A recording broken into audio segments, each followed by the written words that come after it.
नमस्कार, मैं हूं आपके साथ ज्योति यादव और आप देख रहे हैं एसडी न्यूज नेटवर्क पर। आज की बड़ी खबरें फटाफट अंदाज में। अमरनाथ से बाबा बर्फानी की पहली तस्वीर। अमरनाथ यात्रा शुरू होने से पहले बाबा बर्फानी की पहली तस्वीर सामने आ गई है। पवित्र गुफा में करीब 6 से 7 फीट ऊंचा बर्फ का शिवलिंग आकार ले चुका है और जिसके सबसे पहले बीएसएफ जवानों ने दर्शन किए। इस साल अमरनाथ यात्रा 3 जुलाई से 9 अगस्त तक चलेगी और फिलहाल यात्रा मार्ग पर कई जगह 10 से 12 फीट तक बर्फ जमी हुई है, लेकिन बीआरओ तेजी से रास्ता साफ करने में जुटा हुआ है। इस बार श्रद्धालुओं के लिए खास इंतजाम किए जा रहे हैं, जहां टेंट की जगह प्री फैब्रिकेटेड और फाइबर स्ट्रक्चर बनाए गए हैं। इनमें अटैच वॉशरूम और गर्म ठंडे पानी जैसी सुविधाएं भी होंगी। यानी इस बार श्रद्धालुओं को ज्यादा सुरक्षित और आरामदायक यात्रा का अनुभव मिलने वाला है। तमिलनाडु में 10 साल की बच्ची की हत्या से सनसनी।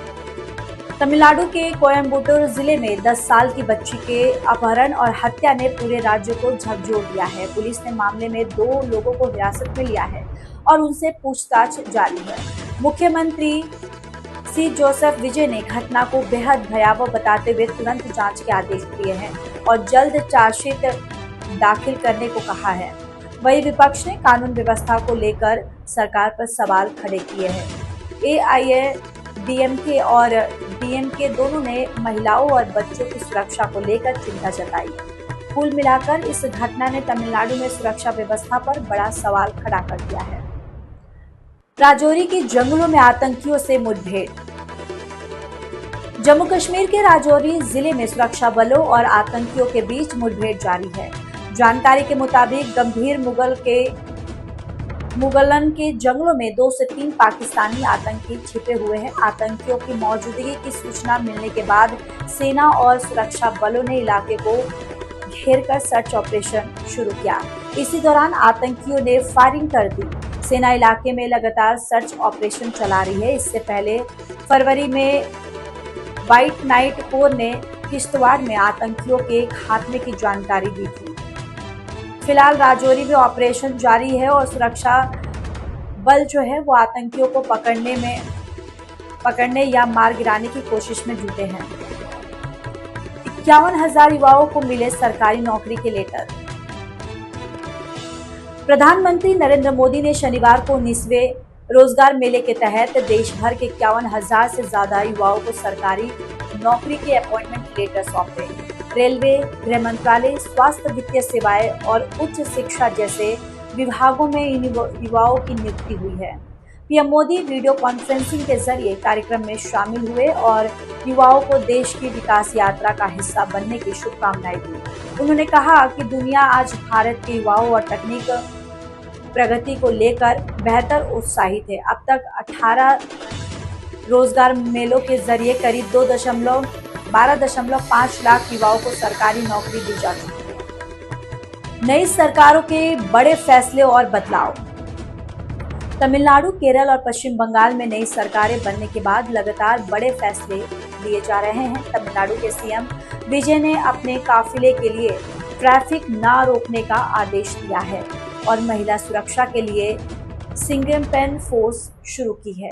वहीं हर थाने में 24 घंटे सीसीटीवी और शिकायतों की वीडियो रिकॉर्डिंग अनिवार्य की गई। दूसरी तरफ केरल में वीडी सतीशन सरकार ने सचिवालय और मंत्रियों के आवास आम लोगों के लिए ज्यादा सुलभ बनाने का फैसला किया है। पश्चिम बंगाल में मुख्यमंत्री शुभेंदु अधिकारी ने भी अपने काफिले के लिए आम जनता को न रोकने के निर्देश दिए, अलग पहचान बनाने की कोशिश में जुटी है। मेरठ में नर्स की हत्या, धर्म परिवर्तन का आरोप। मेरठ में नर्स अंजलि शर्मा की हत्या के मामले में नया खुलासा हुआ है। मृतका की बहन ने आरोप लगाया है कि आरोपी सुफियान अंजिल पर धर्म परिवर्तन और निकाह का दबाव बना रहा था। बहन के मुताबिक सुफियान लगातार मैसेज भेजकर पति और बच्चे को छोड़ने की बात कहता था। जब अंजलि ने इनकार किया तो उनकी हत्या कर दी गई। पुलिस के मुताबिक वारदात के बाद आरोपी की बहन साजिश शव को ई-रिक्शा से मेडिकल कॉलेज के बाहर फेंककर फरार हो गई थी। सीसीटीवी फुटेज के आधार पर साजिदा को गिरफ्तार कर लिया गया है, जबकि मुख्य आरोपी सुफियान अभी भी फरार है। पुलिस उसकी तलाश में जुटी है। इन्फ्लुएंसर को मोटी कहना पड़ा भारी। वाराणसी में एक सोशल मीडिया इन्फ्लुएंसर को कॉलेज कैंपस में दो लड़कियों ने दौड़ा दौड़ा कर पीटा। घटना महात्मा गांधी काशी विद्यापीठ की है, जहां वैष्णवी नाम की इन्फ्लुएंसर परीक्षा देने आई थी। पेपर खत्म होने के बाद विवाद इतना बढ़ा कि दो लड़कियों ने उन्हें पकड़कर बाल खींचे और जमीन पर गिराकर मारपीट की। वैष्णवी का कहना है कि उन्होंने गुस्से में एक लड़की को मोटी कह दिया था, जिसके बाद हमला हुआ। घटना के दौरान कॉलेज के गार्ड्स भी मौके पर मौजूद थे, लेकिन किसी ने बीच बचाव नहीं किया। अब इस घटना का वीडियो सोशल मीडिया पर वायरल हो रहा है। एसएससी परीक्षा में नकल कराने वाला गैंग पकड़ा गया। यूपी एसटीएफ ने एसएससी ऑनलाइन परीक्षा में नकल कराने वाले बड़े गिरोह का भंडाफोड़ किया है। ग्रेटर नोएडा के एक परीक्षा केंद्र पर छापेमारी के दौरान मास्टरमाइंड समेत 7 लोगों को गिरफ्तार किया गया। एसटीएफ के मुताबिक आरोपी प्रॉक्सी सर्वर और स्क्रीन शेयरिंग ऐप के जरिए बाहर बैठे सॉल्वर से पेपर्स हल करवाते थे। पुलिस ने मौके से 50 लाख रुपए कैश, लैपटॉप, मोबाइल और कई दस्तावेज बरामद किए हैं। जांच में सामने आया है कि गिरोह लंबे समय से भर्ती परीक्षाओं में धांधली कर रहा था। फिलहाल पुलिस पूरे नेटवर्क की जांच में जुटी है। ट्रंप ने पीएम मोदी को अमेरिका बुलाया।